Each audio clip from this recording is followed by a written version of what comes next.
Oke, Assalamualaikum warahmatullahi wabarakatuh. Saya isi share screen ini untuk mempresentasikan hasil penelitian saya.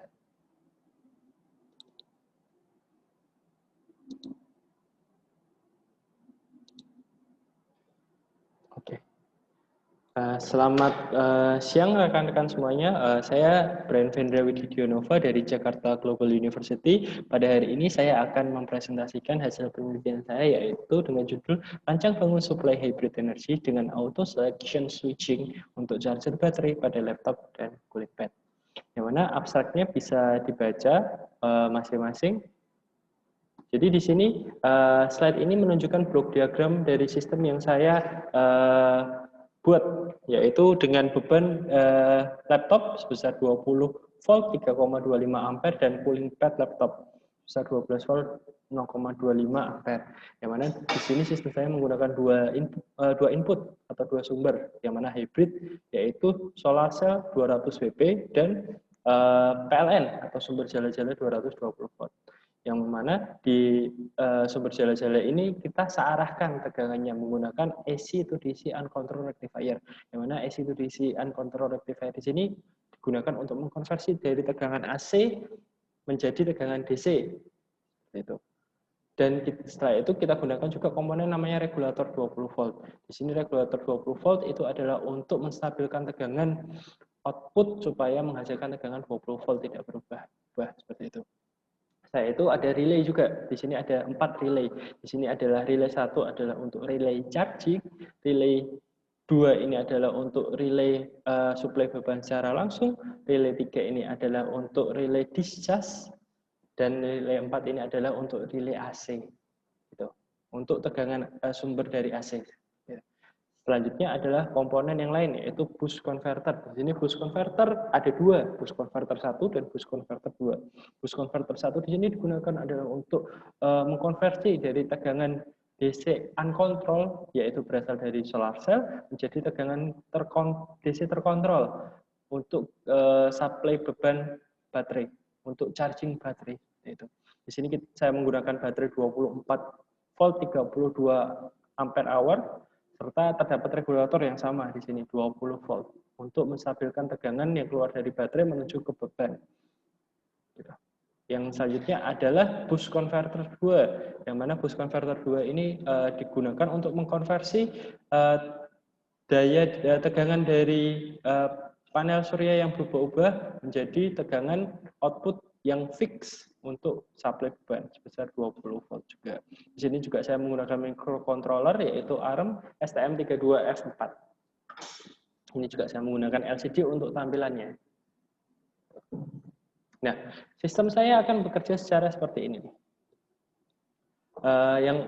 Yang pertama adalah sistem saya ini awalnya harus menanyakan panel surya ini dapat menghasilkan daya atau tidak dengan dengan menyalakan R1, yaitu kita coba di proses charging. Jadi bisa mencas atau tidak seperti itu panel suryanya. Nah, dari situ kita dapatkan tegangan input, arus charging, tegangan charging seperti itu. Maka kita dapatkan daya inputnya. Nah, apabila daya inputnya lebih besar dari 61, maka kita lanjutkan ke fungsi, yaitu fungsi daya PV yang besar. Apabila daya panel suryanya atau PPV-nya itu kurang dari 61, maka kita lanjutkan ke fungsi daya PV yang kecil. Nah, daya PV yang besar di sini bisa kita lihat dimulai setelah itu kita akan menentukan baterai itu kosong atau penuh, kayak gitu, dengan cara discharge baterai menuju ke beban nafsu. Jadi bisa kita lihat apabila arus discharge-nya itu kurang dari 3,5, itu maka bisa kita katakan baterai itu dalam keadaan kosong dan butuh kita lakukan proses charging. Apabila arus discharge-nya itu lebih besar dari 3,5, maka bisa kita katakan baterai itu dalam keadaan full dan bisa siap kita gunakan untuk mencapai beban. Jadi kondisi yang pertama adalah pada saat daya panel surya itu besar atau lebih besar dari 61 watt peak dan arus discharge-nya atau arus supply baterainya itu kurang dari 3,5 atau dalam keadaan kosong, maka panel surya akan kita gunakan untuk charging ke baterai. Seperti itu. Dan beban akan disuplai oleh PLN secara langsung. Jadi bisa kita lihat di slide sebelumnya. Jadi solar cell ini akan kita gunakan untuk mencas baterai karena baterainya dalam keadaan kosong. Dan bebannya akan disuplai menggunakan sumber jala-jala yang di sini. Itu adalah kondisi yang pertama. Kondisi yang kedua adalah pada saat panel surya itu dapat menghasilkan daya yang besar atau lebih besar dari 61 watt. Dan baterai itu juga dalam keadaan full atau arus discharge-nya di atas 3,5 ampere. Maka panel surya di sini akan kita gunakan langsung untuk mensuplai beban. Jadi apabila panelnya dapat menghasilkan daya besar atau lebih dari 61 watt, kayak gitu, dan baterainya dalam keadaan full, maka panel surya akan kita gunakan langsung untuk mensuplai beban. Jadi di sini tidak digunakan, di sini juga tidak digunakan, yang digunakan hanya di sini, hanya boost converter 2. Gunakan untuk mensuplai beban secara langsung. Itu yang di sini. Nah, kondisi yang ketiga, kita lihat pada saat daya PV kecil atau di bawah 61 watt. Nah, apabila setelah itu kita tanyakan juga apabila arusnya lebih besar dari 3,5, arus discharge-nya lebih besar dari 3,5 ampere atau baterai itu dalam keadaan full, maka baterai yang kita gunakan dulu untuk mensuplai beban. Itu adalah kondisi ketiga. Jadi apabila PV tidak dapat menghasilkan daya besar atau di bawah 61 watt dan baterai dalam keadaan penuh, maka baterai akan digunakan untuk mensuplai beban secara langsung. Seperti itu. Dan yang lainnya adalah off. Nah, kondisi yang terakhir yang di sini, apabila daya PV-nya itu kecil atau kurang dari 61 watt, gitu, maka dan arus discharge-nya itu juga kurang dari 3,5, maka kita gunakan sumber jala-jala untuk mencapai beban secara langsung. Jadi di sini sudah tidak dapat menghasilkan daya besar, di sini juga kosong, maka kita gunakan sumber jala-jala untuk mensuplai beban. Itu adalah cara kerja dari sistem ini, yang mana otomatis ada panel suryanya. Saya di sini menggunakan panel surya sebanyak 2, masing-masing adalah 100 watt, yang mana menghasilkan daya 200 WP atau 200 watt peak. Di sini di tabel ini adalah tabel spesifikasi masing-masing panel surya yang saya gunakan. Nah, di sini saya sudah menguji kedua panel surya ini, saya rangkai secara paralel untuk mendapatkan arus yang lebih tinggi seperti itu. Dari pukul 8.45 sampai 15.45. Jadi di sini saya menguji adalah dengan cara merubah-rubah tahanan. Saya menggunakan resistor geser, yang mana dari nilai yang paling kecil atau bisa kita lihat short circuit sampai nilai yang paling besar atau open circuit resistornya. Maka kita dapat mengetahui daya yang dapat dihasilkan oleh panel surya setiap jamnya. Di sini bisa kita gunakan adalah untuk desain dari boost converter, yang mana tadi ada 2 boost converter untuk charging pada baterai dan boost converter yang digunakan untuk supply beban secara langsung. Ini adalah kurva karakteristik VI dan kurva karakteristik PV berdasarkan pengujian tadi. Didapatkan daya yang paling besar di sini hampir 160 ya pada pukul 11.45 di sini. Sekitar 154,911 watt dengan tahanannya 2 ohm seperti itu. Dan tegangannya 11,63 volt. Setelah itu kita bahas komponennya. Yang pertama adalah komponen AC to DC full wave uncontrolled rectifier atau penyearah tegangan AC menjadi DC tak terkontrol. Jadi di sini adalah penyearah, kita gunakan rangkaian dioda full wave seperti itu. Dan kita tambahkan di belakangnya adalah regulator. Seperti itu. Kita gabungkan regulator dengan penyearahnya. Yang mana tegangan AC yang masuk akan diubah atau dikonversi menjadi tegangan DC sebesar 20,24 volt. Di sini adalah rangkaian skematiknya, di sini adalah rangkaian implementasinya. Lanjut, komponen yang selanjutnya adalah regulator. Regulator di sini tadi digunakan untuk menstabilkan tegangan keluaran dari baterai menuju ke beban. Yang mana tegangan baterai kan tadi kan bervariasi, bisa jadi di atas 24 atau di bawah 24. Nah, kita stabilkan dengan regulator untuk menghasilkan tegangan 20 volt seperti itu. Ini adalah rangkaian skematiknya, ini adalah rangkaian implementasinya. Ini bisa kita lihat gelombang outputnya di sini menggunakan osiloskop. Nah, lanjut ke komponen selanjutnya yaitu boost converter 1. Boost converter 1 di sini itu digunakan untuk mengkonversi tegangan yang berubah-ubah dari panel surya menjadi tegangan yang fix untuk charging pada baterai. Di sini adalah inputnya panel surya, outputnya adalah untuk charging baterai. Ini adalah rangkaian skematiknya, ada fuse-nya, ada MOSFET-nya, kita gunakan 2 MOSFET secara paralel karena arusnya besar, ada kapasitornya, ada diodenya, dan ada resistor induktornya di sini.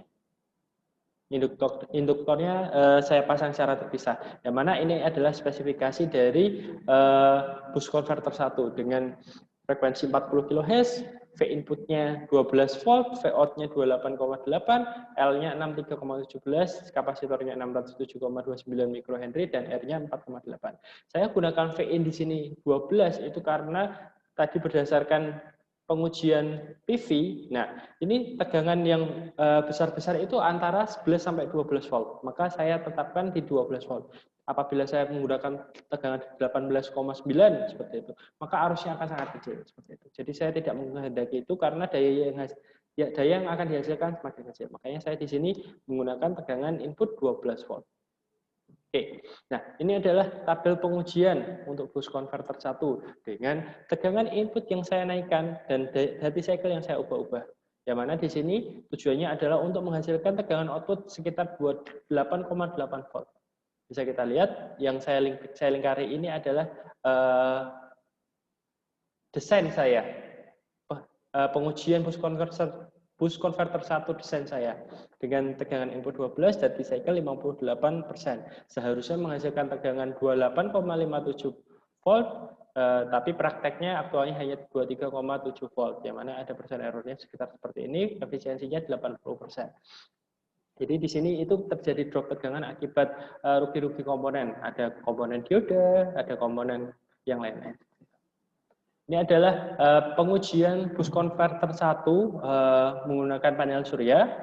Itu mulai pukul 10.30 sampai 13.00.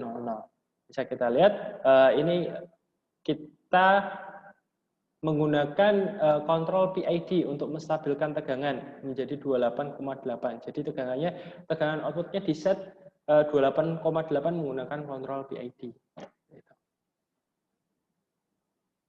Ini adalah grafik real time-nya yang saya dapatkan menggunakan data logger untuk boost converter 1, untuk pengujian boost converter 1.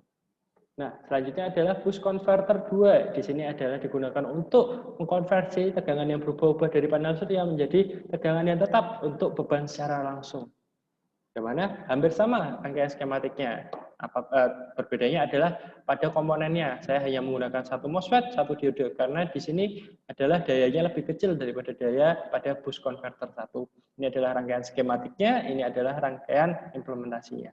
Ini induktornya saya rakit secara terpisah dengan tegangan input yang sama di sekitar 12 volt dengan frekuensi 40 kHz. V outputnya ini 20 volt, maaf. 20 volt seperti itu. Bukan 28,8 volt. Oke, saya lanjutkan. Di sini adalah tabel pengujian untuk boost converter 2 yang saya lingkari. Ini adalah desain saya. Dengan tadi tegangan input 12 volt, dari cycle 40 volt, di mana seharusnya menghasilkan tegangan secara teori, tegangan output secara teori itu 20 volt. Tapi di sini hanya menghasilkan sekitar 17,8 volt dengan efisiensi 83% dan persen error 11%. Nah, itu saya lakukan pengujian juga dengan menambahkan kontrol PID pada boost converter 2 saya ini. Pada pukul 8.30 sampai 15.30. Yang mana digunakan untuk mensuplai beban secara langsung. Bisa kita lihat pada VO prakteknya, itu sudah mendekati sekitar 20 volt. Berarti kontrol yang saya desain itu berhasil, karena tujuan saya untuk menstabilkan tegangan menjadi 20 volt fix. Oke. Ini adalah seperti yang tadi, grafik yang saya dapatkan dari real time monitoring menggunakan data logger. Oke, Oke, selanjutnya adalah pengujian integrasi. Kalau tadi kita pengujian secara terpisah satu. Nah, ini kita lakukan pengujian integrasi yang mana menggabungkan semua komponen ke dalam suatu sistem seperti itu. Ini. Nah, yang saya sudah bahas di sebelumnya yaitu adalah flowchart, yang mana ada 4 kondisi. Di sini adalah kondisi pertama. Kondisi pertama ini adalah apabila panel surya dapat menghasilkan daya yang besar atau di atas 60 watt dan arus discharge-nya itu kurang dari 3,5 ampere atau dikatakan baterai ini dalam keadaan kosong, maka panel surya digunakan untuk mencas baterai atau mensuplai energinya ke baterai seperti itu. Dan beban akan disuplai oleh PLN atau jala-jala 220 volt. Ya bisa dilihat di sini, relay 1 ini adalah untuk charging, itu on, relay 2-nya off, relay 3-nya on, dan relay 3-nya off, dan relay 4-nya on. Jadi relay 1 ini adalah charging pada baterai, relay 2 ini beban secara langsung dari panel surya, relay 3 ini adalah discharge dari baterai menuju beban, yang keempat ini adalah PLN ke beban. Jadi di sini bisa kita lihat relay 1 on, relay 4 on, yang mana relay 1 adalah untuk charging baterai, relay 4 adalah untuk supply ke beban secara langsung dari PLN. Di LCD bisa kita lihat tegangan input pada PV dan arus input pada PV di sini.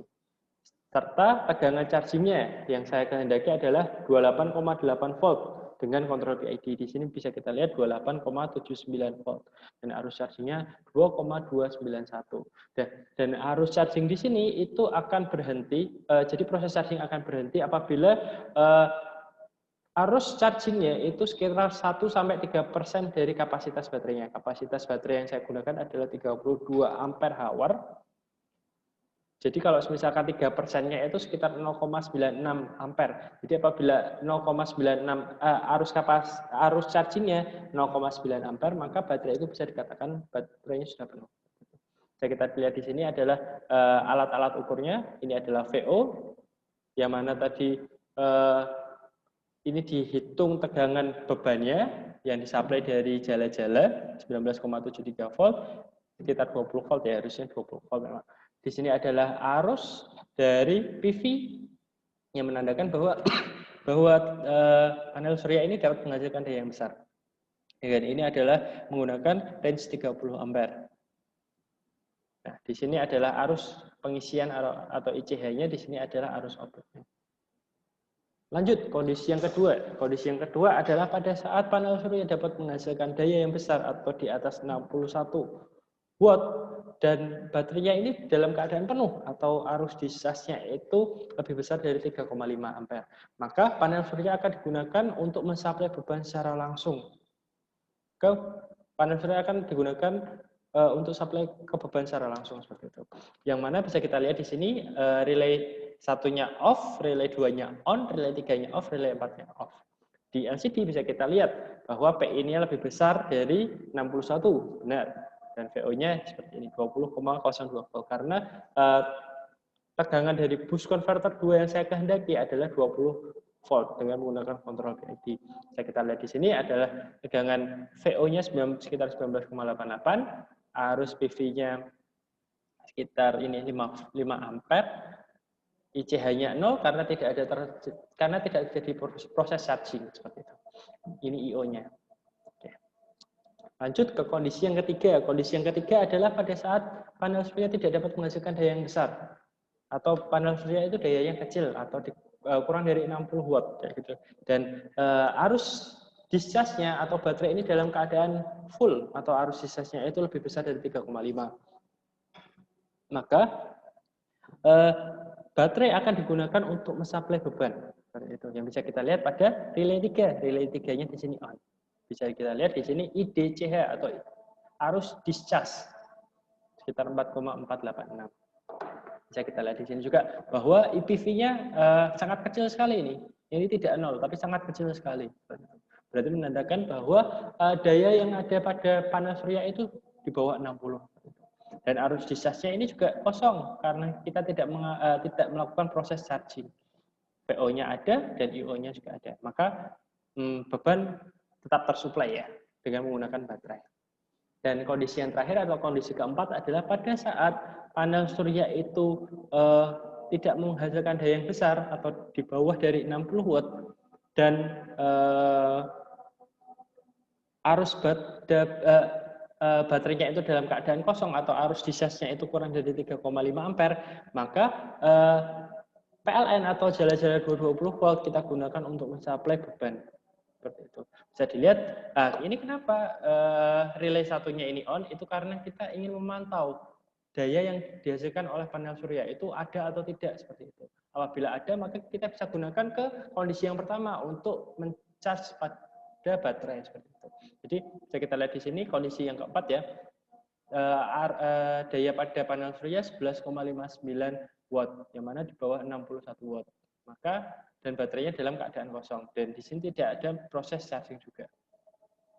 Seperti itu. Maka pada kondisi 4 ini jala-jala digunakan untuk mensuplai beban secara langsung. Nah, kesimpulannya apa? Ada 3 kesimpulan. Yang pertama, sumber energi dari listrik PLN itu dapat digunakan sewaktu-waktu untuk cadangan sumber energi listrik.